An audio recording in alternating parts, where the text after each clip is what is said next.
الحمد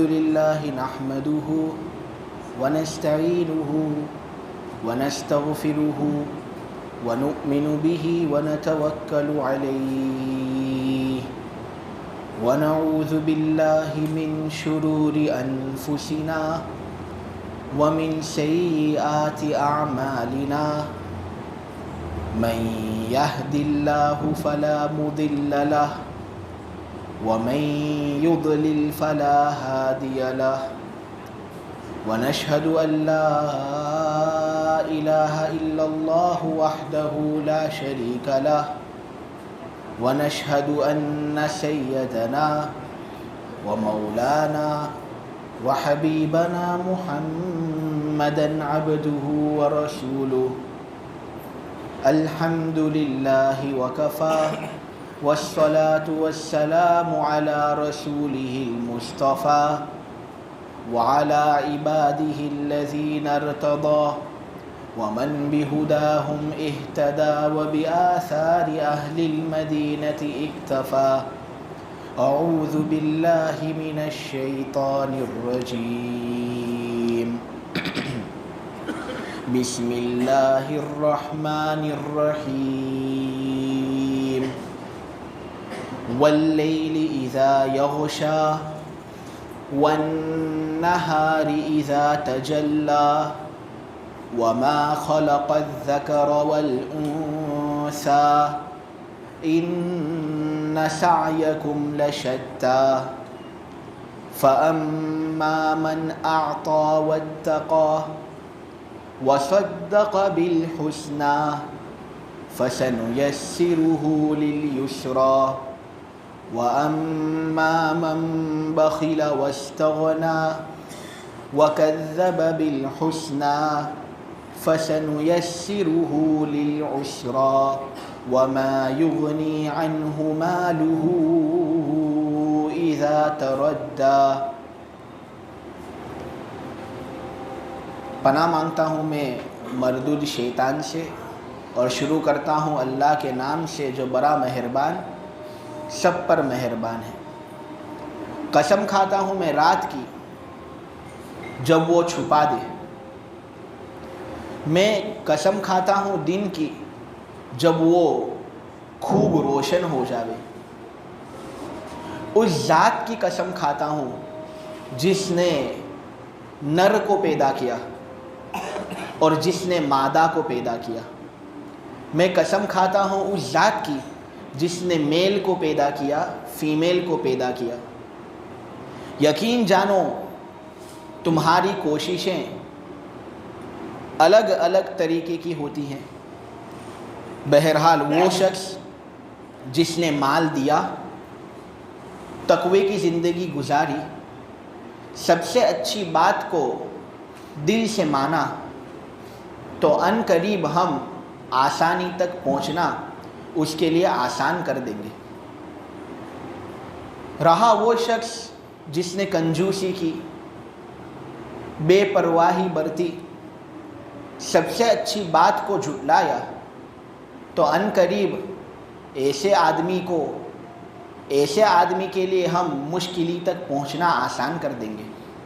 جب ایسا آدمی گھرے کے اندر گرے گا تو اس کا مال اس کو کچھ فائدہ نہیں پہنچائے گا.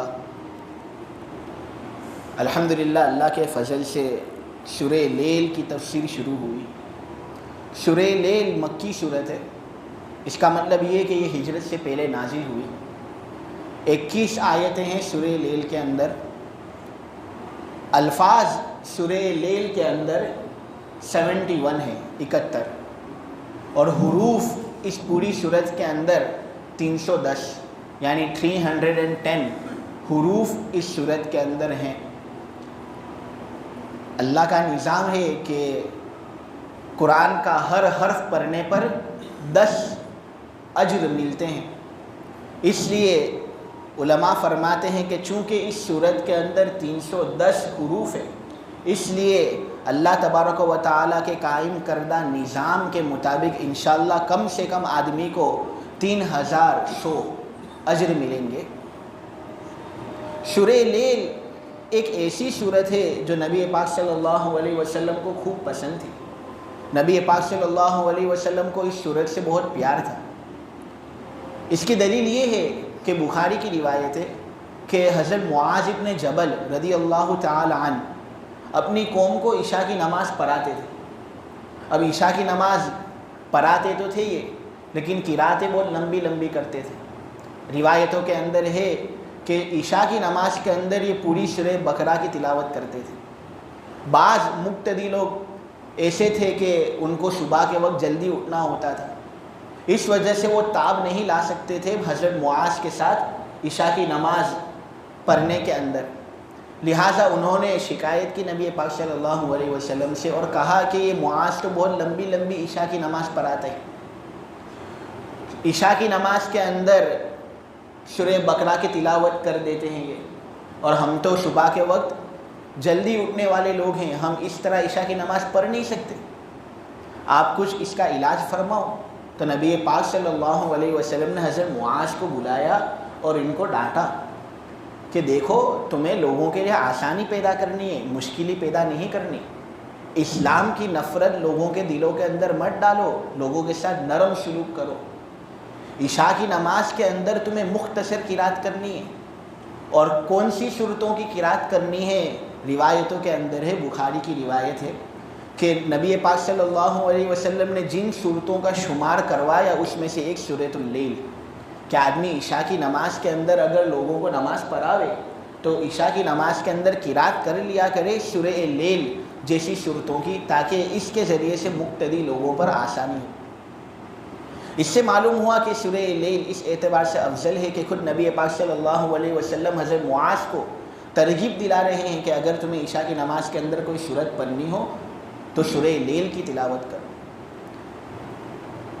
حضرت عمر ابن عبد العزیز جب اس صورت کی آیت نمبر 14 پر پہنچتے تھے اور پڑھتے تھے یہ آیت فَأَنذَرْتُكُمْ نَارًا تَلَظَّىٰ، آیت نمبر 14، جب حضرت عمر ابن عبد العزیز رحمۃ اللہ علیہ یہ آیت پڑھتے تھے تو اتنا روتے تھے کہ آگے پڑھ بھی نہ سکتے تھے، رونے کے اندر اتنا زیادہ مبالغہ ہوتا۔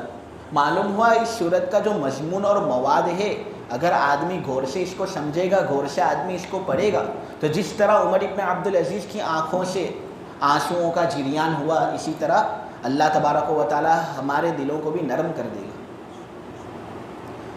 سب سے پہلی بات اس صورت کے اندر یہ بات بتائی جا رہی ہے کہ میں قسم کھاتا ہوں رات کی جب وہ چھپا دے۔ سوال پیدا ہوتا ہے کہ کس چیز کو چھپا دے، تو قرطبی نے اپنی تفسیر کے اندر 3 قول نقل کیے، اس میں سے جو راجح قول ہے وہ آخری قول ہے جو زیادہ راجح معلوم ہوتا ہے۔ تو پہلا قول اس سلسلے میں یہ کہ چھپا دے یعنی دن کو چھپا دے، دوسرا قول یہ ہے کہ زمین کو چھپا دے، اور تیسرا قول یہ ہے کہ دیکھو رات جو ہوتی ہے جب ایک بستی اور علاقے پر چھا جاتی ہے تو وہ کسی چیز کو چھوڑتی نہیں ہے، زمین ہو دن ہو کون سا بھی خطہ ہو جون سا بھی علاقہ ہو سب کو چھپا دیتی ہے۔ تو یہاں پر اطلاق والا قول کو لینا یہ زیادہ اقرب الی الفہم ہے۔ تو یہاں پر قسم کھائی جا رہی ہے رات کی جب وہ چھپا دے یعنی تمام چیزوں کو چھپا دے۔ دراصل تفریق بیان کرنی مقصود ہے کہ رات کا کچھ حصہ ایسا ہوتا ہے کہ جس کے اندر دن بھی ملا ہوا ہوتا ہے، جیسے مغرب بعد کا وقت رات کا وقت یہ شمار کیا جاتا ہے، لیکن اس کے اندر دن کی آمیزش بھی ہوتی ہے، سرخی آسمان پر نظر آتی ہے، وہ سورج کی سرخی ہوتی ہے۔ تو رات کا وہ حصہ جو تمام چیزوں کو چھپا دینے، یعنی یہاں پر دراصل جس رات کی بات چیت ہو رہی ہے وہ عشاء کے وقت کے بعد، یعنی 9-10 بجے کی جو رات ہوتی ہے اس کی یہاں پر قسم کھائی جا رہی ہے۔ آگے دوسرے نمبر کی آیت پر اللہ تبارک و تعالی قسم کھاتے ہیں دن کی جب وہ اپنا جلوہ دکھاوے، روشن ہو جاوے۔ یہ قید بھی اسی وجہ سے لگائی گئی کیونکہ دن کا کچھ حصہ بھی ایسا ہوتا ہے جو رات کو اپنے اندر لیے ہوئے ہوتا ہے۔ فجر کا وقت یہ صبح کا وقت ہے، لیکن پھر بھی اس کے اندر رات کی کچھ آمیزش ہوتی ہے۔ سورج جب طلوع ہونا شروع ہوتا ہے تو فوراً اجالا ہو نہیں جاتا، اس کے اندر رات کی آمیزش ہوتی ہے۔ ہاں لیکن جب 10 بج جاتے ہیں، جب دن اپنے شباب پر ہوتا ہے، جب ایسی دھوپ آتی ہے جو بالکل چر چر ہوتی ہے، تو اس دھوپ کی قسم یہاں پر کھائی جا رہی ہے، دن کے اس حصے کی قسم یہاں پر اللہ تبارک و تعالیٰ کھا رہے. یہ دو قسمیں ہوئی. اور تیسرے نمبر کی قسم جو اللہ تبارک و تعالیٰ نے کھائی وہ خود اپنی ذات کی قسم کھائی، جس ذات نے جینڈر پیدا کیا، میل پیدا کیا، فیمیل پیدا کیا. ذکر کہتے ہیں میل کو اور انثیٰ کہتے ہیں فیمیل کو. یعنی یہاں اللہ تبارک و تعالیٰ کہتے ہیں کہ میں خود اپنی ذات کی قسم کھا رہا ہوں، میری ذات کے بہت زیادہ کارنامے ہیں. میں نے تو آسمان بلند کیا، زمین کو بچھایا، سورج ہی نکالا میں نے، بادل نکالے، آسمان سے پانی برسانا میرا کام ہے. جب اتنے عظیم الشان کارناموں کو میں انجام دیتا ہوں تو میں کسی بھی صفت کی قسم کھا سکتا تھا یہاں پر، لیکن اس موقع پر اللہ تبارک و تعالی نے قسم کھائی اپنی اس صفت کی کہ دیکھو میں نے مرد کو بھی پیدا کیا، عورت کو بھی پیدا کیا. اور قرآن کی ایک دوسری آیت کے اندر ہے وَمِن كُلِّ شَيْءٍ خَلَقْنَا زَوْجَيْنِ لَعَلَّكُمْ تَذَكَّرُونَ. ہر چیز کے ہم نے جوڑے پیدا کیے اے انسان اسی لیے تاکہ تم نصیحت حاصل کرو. معلوم ہوا کہ یہ جو فیمیل اور میل ہونا جو ہوتا ہے یہ معاملہ فقط انسانوں کے اندر رائج نہیں، بلکہ یہ معاملہ درختوں کے اندر بھی ہوتا ہے. حتیٰ کہ جتنے پودے ہوتے ہیں ان پودوں کے اندر بھی بعض فیمیل ہوتے ہیں، بعض میل ہوتے ہیں. فیمیل کی تعداد میل سے زیادہ ہوتی. اسی طرح جو درندے ہوتے ہیں، چرندے ہوتے ہیں، پرندے ہوتے ہیں، ان کے اندر بھی بعض نر ہوتے ہیں، بعض مادہ ہوتے ہیں. یہ بھی اللہ تبارک و تعالیٰ کی ایک قدرت ہے جس قدرت کی اللہ یہاں پر قسم کھا رہے ہیں. ان تین چیزوں کی قسم کھا کر اللہ تبارک و تعالیٰ نے یہ بات ثابت کی ہے آیت نمبر 4 کے اندر کہ یقیناً اے انسانوں تمہاری جو محنتیں جو تمہاری جانب سے صادر ہوتی ہیں مختلف طریقوں کی ہوتی ہیں. کوئی آدمی گناہ کا کام کرتا ہے، اپنی محنت اس کے اندر لگاتا ہے. اللہ کو ناراض کرنے کے اندر کوئی آدمی اپنی محنت صرف کرتا ہے. تو کوئی آدمی اپنی محنت صرف کرتا ہے اللہ کو راضی کرنے کے اندر. کوئی دنیا کمانے کے لیے اپنی محنت کو صرف کرتا ہے، کوئی آخرت کمانے کے لیے اپنی محنت کو صرف کرتا ہے. کوئی اللہ تبارک و تعالیٰ کی اطاعت کرتا ہے نمازوں کے ذریعے سے، تو کوئی اللہ تبارک و تعالیٰ کی اطاعت کرتا ہے قرآن وغیرہ کے ذریعے سے. یہاں پر اللہ یہی کہنا چاہتے ہیں کہ دیکھو انسانوں تمہاری محنتیں الگ الگ طریقے کی ہوتی ہیں. اب تمہیں چاہیے یہ کہ تم اپنی محنت کو استعمال کرو اچھے کاموں میں.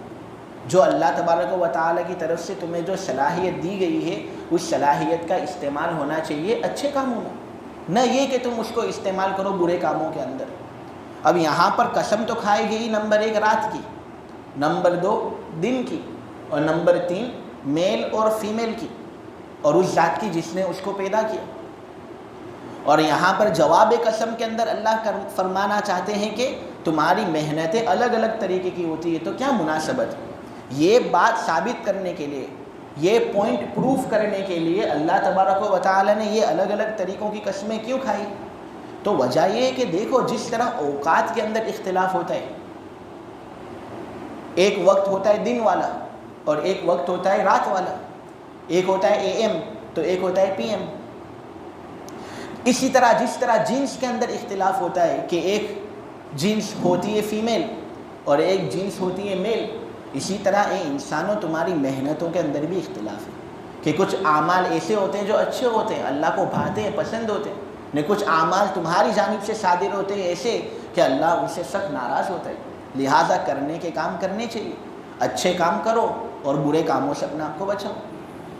اب یہاں پر اسی کی تفصیل اللہ تبارک و تعالیٰ آگے فرماتے ہیں کہ دیکھو وہ آدمی جس نے اپنے مال کو خرچ کیا، یعنی اس نے اپنے اوصاف میں وصف سخاوت کو اختیار کیا، اس کو غالب رکھا، خوب مال اللہ کے راستے میں دیا، مسجدیں بنوائے، کنویں وغیرہ بنوائے، مدارس وغیرہ کے اندر خرچ کیا اپنے مال کو، فقیروں پر خرچ کیا، اور پھر متقی بنا، اپنی زندگی اس نے تقوی والی گزاری، اچھے کام اس نے خوب کیے، اپنے آپ کو گناہوں کی لذتوں سے بچایا، اور پھر اس نے سب سے اچھی بات کو دل سے مانا، تو یاد رکھو جنت تک پہنچنا ہم اس کے لیے آسان کر دیں گے. یعنی جنت تک پہنچانے والے جو اعمال ہوتے ہیں، نماز پڑھنا، قرآن پڑھنا، غیر مسلم کے سامنے اگر ان اعمال کا تذکرہ کیا جاوے کہ ہم 5 وقت نماز پڑھتے ہیں تو غیر مسلم کہے گا کہ ہم تو 1 ہفتے میں جاتے ہیں مندر، ایک ہفتے میں ایک دن ہمارا جانا ہوتا ہے چرچ، ایک دن کے اندر تم مسلمان لوگ قرآن بھی پڑھتے ہو، 5 وقت کی نماز بھی پڑھتے ہو، یہ کس طرح کرتے ہو؟ یہ دراصل اللہ نے ہمارے لیے اس معاملے کو آسان کر دیا۔ اللہ یہاں پر یہی کہنا چاہتے ہیں کہ دیکھو اگر تم اچھے کام کرو گے تو تمہارے لیے جنت تک پہنچنا بھی آسان ہے، لیکن اگر برے کام کرو گے تو پھر جہنم تک پہنچنا بھی تمہارے لیے ہم ہی آسان کر دیں گے۔ یہاں پر یہ بات کہی گئی کہ اچھے کاموں کے اندر ایک اچھی بات یہ ہے کہ آدمی دل سے مانے سب سے اچھی بات کو، وصدق بالحسنی، سب سے اچھی بات کو دل سے ماننا، اس کا کیا مطلب؟ تو اس سلسلے میں علامہ قرطبی نے کچھ 3 قول بیان کیے۔ پہلا قول اس سلسلے میں یہ ہے کہ کلمہ طیبہ لا الہ الا اللہ محمد الرسول اللہ کا مصداق کے مضامین کو اگر آدمی دل سے مانتا ہے، دل سے سچ خیال کرتا ہے، تو پھر یہ آدمی اس آیت کا مصداق قرار پایا۔ دوسرا قول اس سلسلے میں حسنہ سے مراد جنت ہے کہ جس نے جنت کا عقیدہ رکھا۔ تیسرا قول یہ ہے کہ جنت میں لے جانے والے اعمال کو اگر آدمی دل سے مانتا ہے، دل سے سچ خیال کرتا ہے، تو اس آدمی کے لیے بھی جنت تک پہنچنا آسان ہو جاتا ہے۔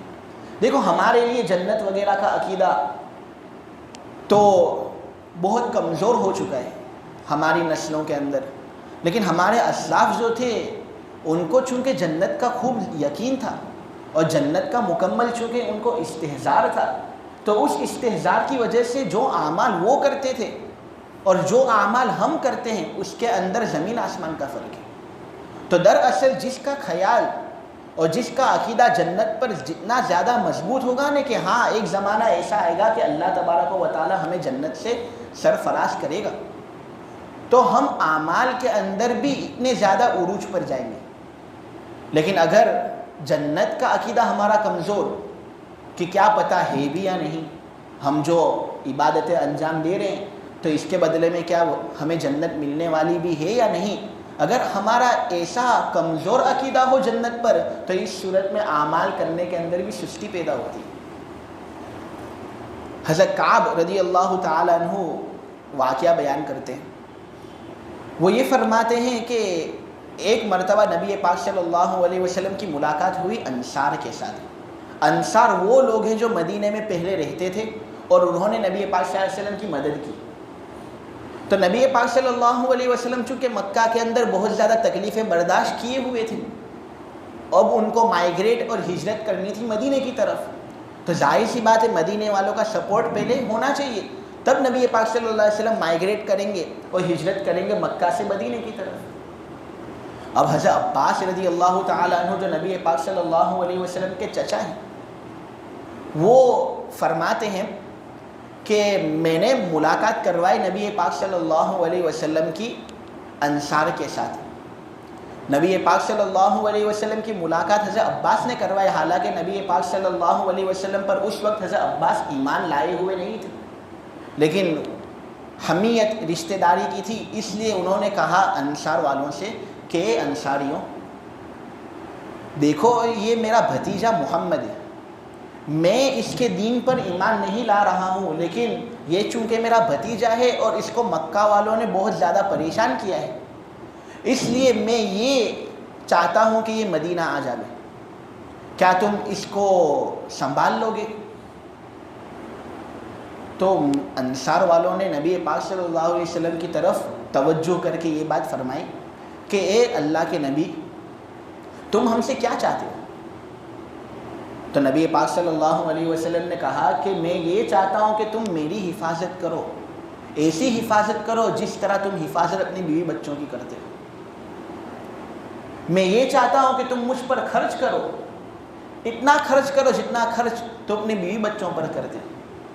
میں یہ چاہتا ہوں کہ تم کم سے کم میری بات سنو، تمہیں اچھی لگے یا بری لگے لیکن میری بات تو کم سے کم سن لیا کرو، میری بات کو ٹالو مت، اور میں یہ چاہتا ہوں کہ تم حق کے لیے لڑو، جتنے بھی کمزور ہو، تمہاری تعداد کتنی بھی کم کیوں نہ ہو، لیکن حق کا ہمیشہ ساتھ دینا، میں یہ سب باتیں چاہتا ہوں، کیا تمہیں منظور ہے؟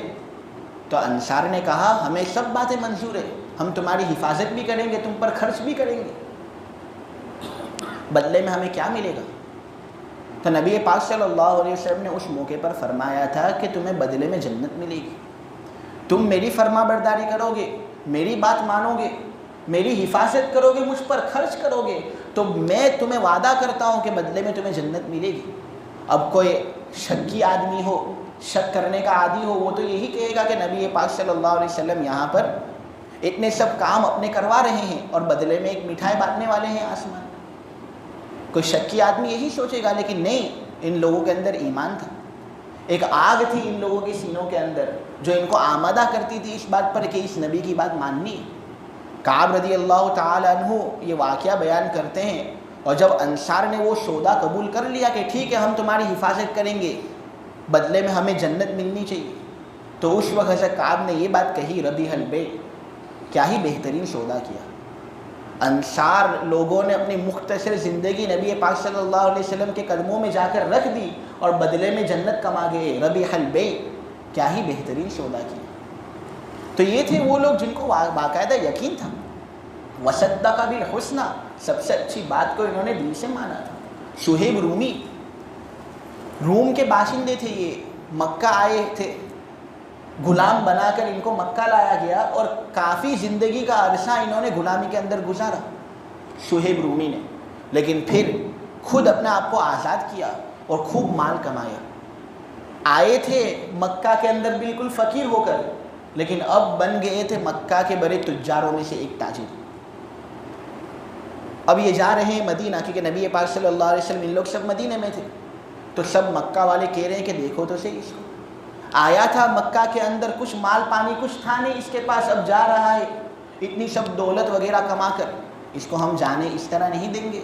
تو اس طرح سب لوگوں نے پیچھا کیا صہیب رومی کا۔ صہیب رومی کا پیچھا کرتے ہیں تو صہیب رومی ایک ٹیلے پر چڑھ جاتے ہیں اور اپنا تیر نکالتے ہیں، اپنی کمان نکالتے ہیں اور کہتے ہیں کہ اے مکہ والو، تمہیں پتہ ہے کہ کتنا خوب تیر انداز ہوں میں، ایک ایک تیر پھینکوں گا اور تمہاری جانوں کو اس طرح قتل کروں گا، تم میرا پیچھا کرو گے میں تمہیں قتل کروں گا، تیر ختم ہو جائیں گے تو تلوار نکال کر تمہیں ماروں گا میں، یا تو یہ ہو سکتا ہے کہ میں تمہیں قتل کروں اگر تم میرا پیچھا کرو گے تو، یا اپنے ایک سودا یہ کرتے ہیں کہ تمہیں پتہ ہے کہ میں کتنا مالدار ہوں، میری پوری کمائی میں نے مکہ کے اندر چھپائی ہے، میں تمہیں اس کا پتہ بتا دیتا ہوں، بدلے میں تم مجھے یہاں سے جانے دو، میرا راستہ میرے لیے آسان کر دو۔ تو مکہ والے راضی ہو گئے۔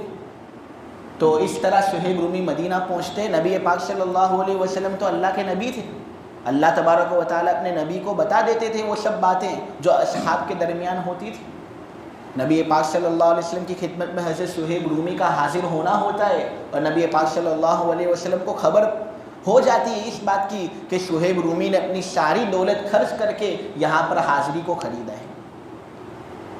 اس وقت نبی پاک صلی اللہ علیہ وسلم نے حضرت صہیب رومی سے کہا، یا صہیب ربیح البیع، کیا ہی بہترین سودا کیا ہے تو نے اپنی مختصر دنیا کی دولت وغیرہ خرچ کی اور بدلے میں جنت تو نے کمائی، واقعتاً تو نے جو سودا کیا ہے اس کے اندر نفع ہی نفع ہے۔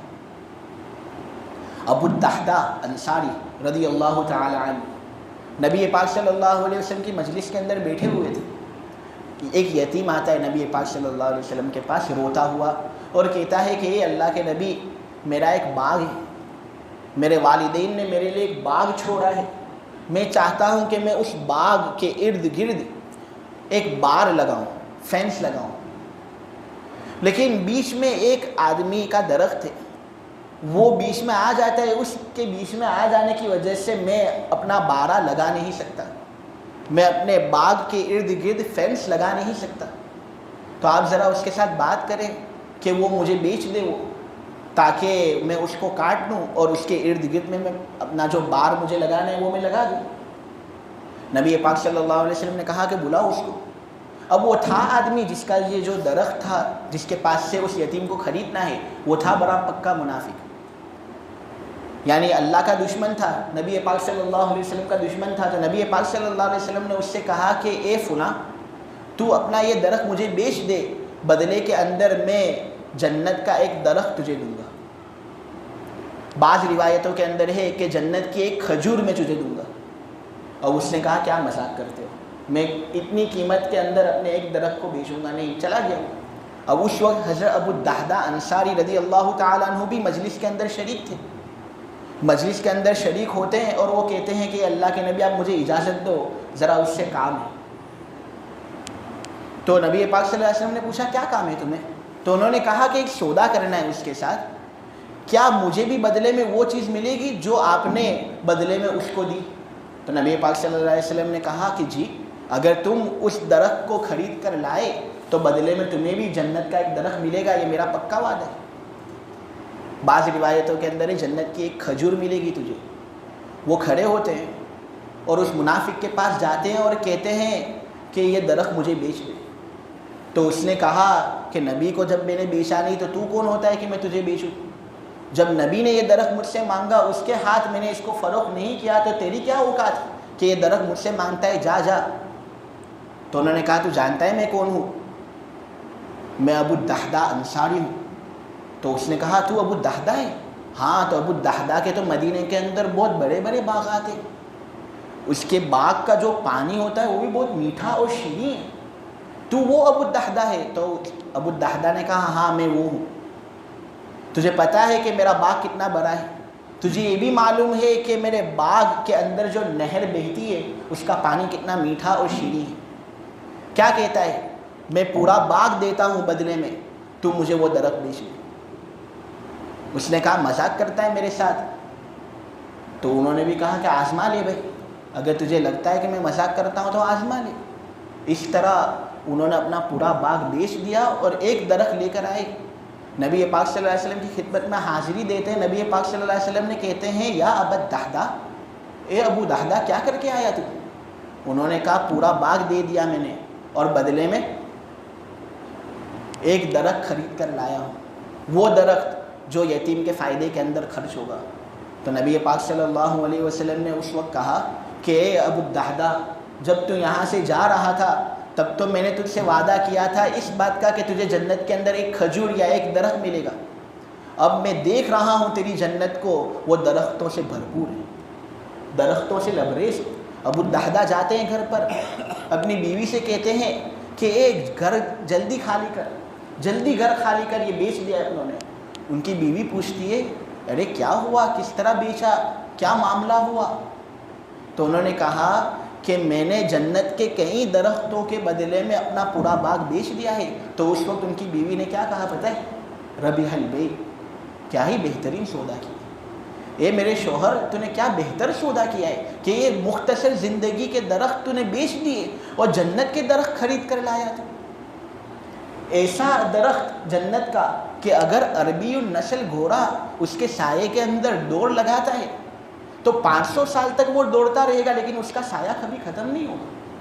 ایسے کئی درخت تو نے خرید لیے، ربیح البیع، تو نے یہ جو سودا کیا ہے اس کے اندر تو نفع ہی نفع ہے۔ تو یہ تھے وہ لوگ جو وصدق بالحسنی کا سب سے اچھا مصداق تھے، صحابہ، کہ دیکھو انہوں نے سب سے اچھی بات کو دل سے مانا تو ان کے لیے ایسے کام کرنے بھی آسان ہوئے۔ اللہ یہاں پر یہی وعدہ ہم سے فرماتا ہے کہ دیکھو سب سے اچھی بات کو دل سے مانو تو ہم جنت تک پہنچنا تمہارے لیے بھی آسان کر دیں گے۔ لیکن اگر تم بخیل بنے، اپنا مال وغیرہ خرچ نہیں کیا، کنجوسی اختیار کی، تو اس صورت میں جہنم تک پہنچنا بھی تمہارے لیے اتنا ہی آسان ہوگا۔ کنجوس آدمی، نبی پاک صلی اللہ علیہ وسلم کی حدیث ترمذی کے اندر موجود ہے، نبی پاک صلی اللہ علیہ وسلم فرماتے ہیں کہ کنجوس آدمی اللہ سے دور ہوتا ہے، لوگوں سے دور ہوتا ہے، جنت سے دور ہوتا ہے، شیطان سے بالکل قریب ہوتا ہے۔ اور سخی آدمی اللہ سے قریب، لوگوں سے قریب، جنت سے قریب، شیطان سے دور۔ کتنا اچھا آدمی ہے سخی، نہ کتنا بدتر آدمی ہے بخیل۔ بعض روایتوں کے اندر آتا ہے نبی پاک صلی اللہ علیہ وسلم نے بخل کے بارے میں تو یہ بات کہی، ایو داء ادوا من البخل، بخل سے بدتر بیماری کون سی بیماری؟ اس لیے یہ اگر کسی کے اندر وصف ہو، مال کی محبت ہو، تو آدمی کو چاہیے کہ اس کو نکالے۔ دیکھو جی تو بہت چاہے گا کہ میں مال کو اپنے اندر رکھوں، لیکن کتنی دیر رکھو گے؟ دنیا کی کوئی حقیقت نہیں، دنیا کی کوئی حقیقت نہیں، کوئی ماہیت نہیں، یہ دنیا آج ہے کل نہیں۔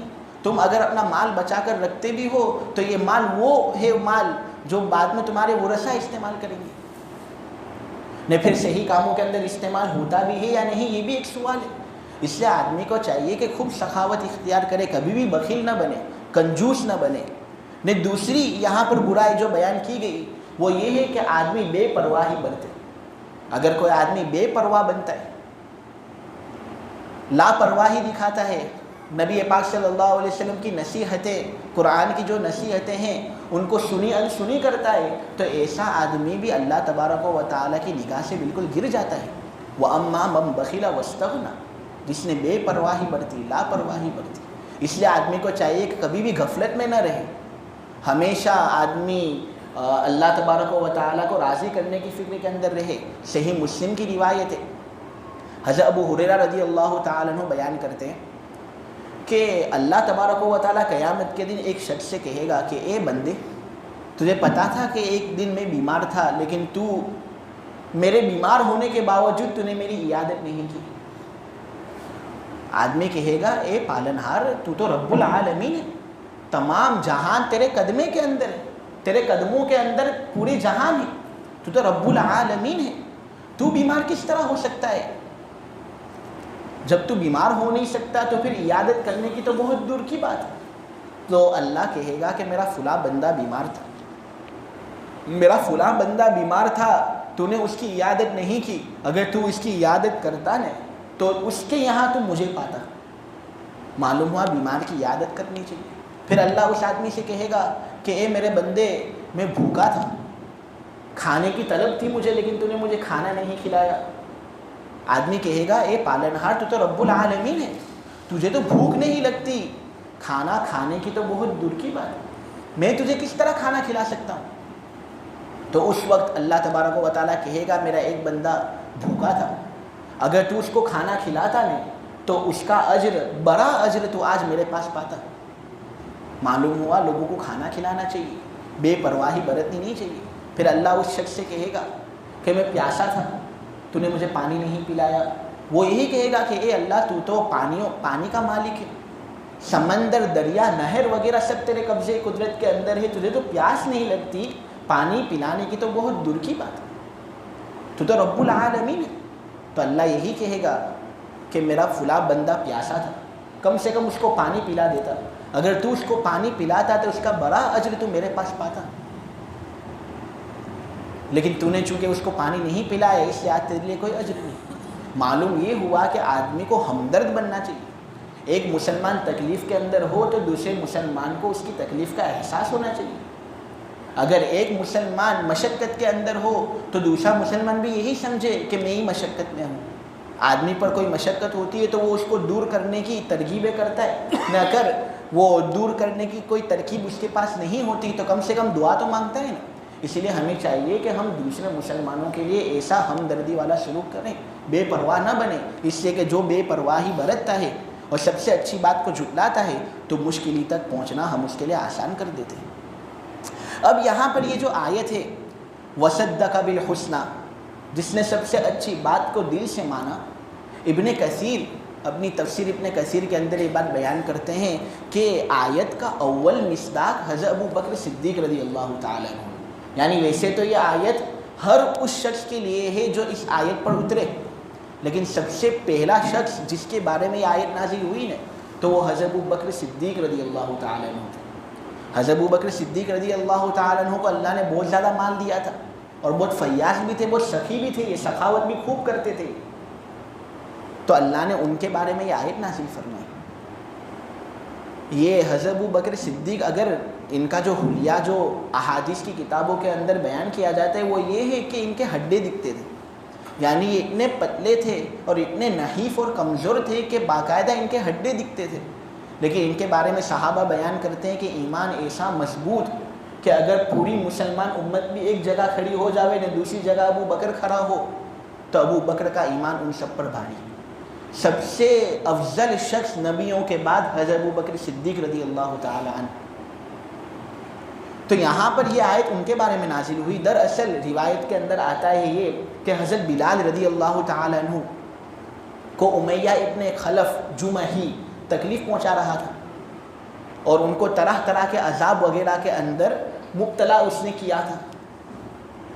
اور حضرت بلال ایک طرف احد احد احد کی صدائیں لگا رہے تھے. نبی پاک صلی اللہ علیہ وسلم کا گزر حضرت بلال کے پاس سے ہوا اور ان کا جی خوب جلا اور کہا یا بلال احد ینجیک، جس احد کو تو پکار رہا ہے نا یہ احد ایک دن تجھے نجات دے گا. نبی پاک صلی اللہ علیہ وسلم کا نکلنا وہاں سے ہوتا ہے، حاضری دینا ہوتا ہے حضرت ابوبکر صدیق رضی اللہ تعالیٰ عنہ کے پاس، اور وہاں پر اشارتاً ایک بات کہتے ہیں اور کہتے ہیں کہ دیکھو تو صحیح بلال کو یہ امیہ کتنی زیادہ تکلیفیں پہنچا رہا ہے، کاش اس کو کوئی نجات دے دے. حضرت ابوبکر صدیق رضی اللہ تعالیٰ عنہ تو بڑے چیمپئن تھے، اشارہ سمجھ جاتے تھے، فوراً گھر جاتے ہیں اور سونا خوب لے لیتے ہیں اور امیہ ابن خلف کے پاس جا کر وہ سونا پیش کر دیتے ہیں اور کہتے ہیں یہ پورا سونا تیرا، بدلے میں یہ بلال کو آزاد کر دے. امیہ ہنستا ہے کہ اس کمزور حبشی غلام کے لیے اتنا سب سونا، ٹھیک ہے لے جاتا. حضرت بلال کو یہ خریدتے بھی ہیں اور گھر لے جا کر کہہ دیتے ہیں حضرت بلال سے، اے بلال تجھے خریدا تھا میں نے اسی لیے تاکہ اللہ اس کا رسول راضی ہو جاوے، آزاد بھی اسی غرض کی وجہ سے کرتا ہوں. ابو بکر رضی اللہ تعالی عنہ کے جو والد صاحب تھے انہوں نے زور سے چیخ ماری اور کہا کیا کر رہا ہے تو؟ پہلے تو اتنا سب سونا دے کر یہ غلام خریدتا ہے اور پھر بدلے میں تو اس کو آزاد کر رہا ہے. چلو اگر تجھے آزاد کرنا بھی تھا اس غلام کو تو کم سے کم ایک ایسا غلام خریدتا جو طاقتور ہو، جو حسب و نسب والا ہو، جو تجھے فائدہ پہنچا سکے، جو احسان تو نے اس پر کیا ہے اس احسان کا بدلہ وہ تجھے دے سکے. یہ حبشی غلام کو خریدتا ہے تو اور پھر اس کو آزاد کر رہا ہے، یہ کیا تیری احسان شناسی کرے گا؟ تیرے احسان پر کیا بدلہ وہ تجھے عطا کرے گا؟ تو اس وقت حضرت ابوبکر صدیق نے ایسا جملہ کہا جو تاریخ کے اوراق کے اندر بالکل رقم شدہ ہے. حضرت ابو بکر نے اس وقت یہ کہا ما اریدو، میں نہیں چاہتا اس کی جانب سے کوئی چیز، بلکہ جو چیز میں چاہتا ہوں وہ ہے جو اللہ کے پاس ہے. میں کچھ نہیں چاہتا مگر وہ جو اللہ کے پاس ہے. یہ کہنا تھا اور اس وقت حضرت ابو بکر صدیق رضی اللہ تعالیٰ عنہ کے بارے میں یہ آیتیں نازل ہوئی. شاعر کہتا ہے نا تجھے آبا سے اپنے کوئی نسبت ہو نہیں سکتی، تو گفتار وہ کردار تو ثابت وہ سیارہ. تجھے آبا سے اپنے کوئی نسبت ہو نہیں سکتی کہ تو گفتار وہ کردار تو ثابت وہ سیارہ. غرض میں کیا کہوں تجھ سے کہ وہ صحرا نشیں کیا تھے، جہاں گیرو جہاں دارو جہاں بانو جہاں آرا. اللہ تبارک و تعالیٰ کہنے سننے سے زیادہ عمل کی توفیق عطا فرمائے. یہ جو آخری آیت نمبر 11 جو ہے اس پر اختتام ہوتا ہے درس کا. اس کے اندر جو یہ بات بیان کی گئی ہے کہ اس کا مال اس کو فائدہ نہیں پہنچائے گا جب وہ گھرے کے اندر گرے گا، تو گھرے سے کیا مراد ہے؟ تو اس صورت میں مجاہد ابن جبر فرماتے ہیں گھرے سے مراد یہاں پر قبر کا گھرا ہے، اور زید ابن اسلم یہ بات بیان کرتے ہیں کہ یہاں پر گھرے سے مراد جہنم کا گھرا ہے. خیر گھرا ہے ایسا گھرا جو بدبخت ہوگا، اللہ ہماری حفاظت فرمائے. سبحانک اللہم بحمدک وتبارک اسمک وتعالی جدک ولا الہ غیرک لا الہ الا اللہ الاحد الصمد الذی لم یلد ولم یولد ولم یکن له کفوا احد. یا ربی صلی وسلم دائما ابدا علی حبیبک خیر الخلق کلہم. اے اللہ ہمارے گناہوں کو معاف فرما، اے اللہ ہماری خطاؤں سے درگزر فرما. مولا کریم اچھے اعمال کرنے کی توفیق ہمیں عطا کر. مولا کریم بد اعمالیوں سے ہماری پوری حفاظت فرما. اے اللہ سخاوت کی مولا کریم عمدگی ہمارے دلوں کے اندر راسخ فرما دے. مولا کریم کنجوسی کی جو مذمت ہے ہمارے دلوں کے اندر راسخ فرما دے. اے اللہ سخی بنا دے. بخیل بننے سے ہماری پوری حفاظت فرما. مولا کریم جنت کو سچ خیال کر کے سچ ماننے والا ہمیں بنا دے. مولا کریم جہنم کو برا خیال کر کے برا ماننے والا ہمیں بنا دے. اے اللہ جہنم سے ہمیں دور رکھ. جنت کے اندر اعلیٰ سے اعلیٰ مقام اور مرتبے سے نواز۔ مولا کریم اہل فلسطین کی خوب مدد فرما، مولا کریم ان کے حال پر رحم فرما، مولا کریم غزہ والوں کی خوب مدد فرما۔ اے اللہ اسرائیل کو شکست دے، اے اللہ اسرائیل کو بے خوبن سے اکھاڑ پھینک، اے اللہ اسرائیل کو مغلوب رکھ، مولا کریم حماس والوں کو غالب رکھ، اے اللہ ہاسپٹلوں کے اندر مولا کریم انہوں نے اپنا داخلہ جبراً کر لیا ہے، اے اللہ ان کے شر سے مسلمانوں کی حفاظت فرما، بچوں کی حفاظت فرما، عورتوں کی حفاظت فرما، بوڑھوں کی حفاظت فرما، مردوں کی حفاظت فرما۔ اے اللہ اسرائیل کو خوب شکست دے اور مسلمانوں کو مولا کریم فتح یابی سے نواز۔ مولا کریم نبی پاک صلی اللہ علیہ وسلم اور تیرے نیک اور دانا بندوں نے جتنی خیر اور بھلائیوں کا تجھ سے سوال کیا وہ ہمیں اور پوری امت کو عطا فرما، اور جن شرور اور برائیوں سے پناہ مانگی ہے ان سے ہماری پوری حفاظت فرما۔ اے اللہ قرآن کا سچا پکا عاشق بنا دے، قرآنی انوارات کو ہمارے دلوں کے اندر جا گزین فرما دے۔ مولا کریم تفسیر کو خوب قبول فرما، غلطیاں ہو جاتی ہوں گی مولا، اے اللہ غلطیوں پر پکڑ مت کرنا، اے اللہ اس کو خوب قبول کرنا، اس کو رد مت کرنا اور اس سلسلے کو خوب فروغ عطا فرما کر مولا کریم دنیا میں بھی اور آخرت میں بھی ہمارے لیے کامیابی کے فیصلے فرما۔ وآخر دعوانا ان الحمد للہ رب العالمین۔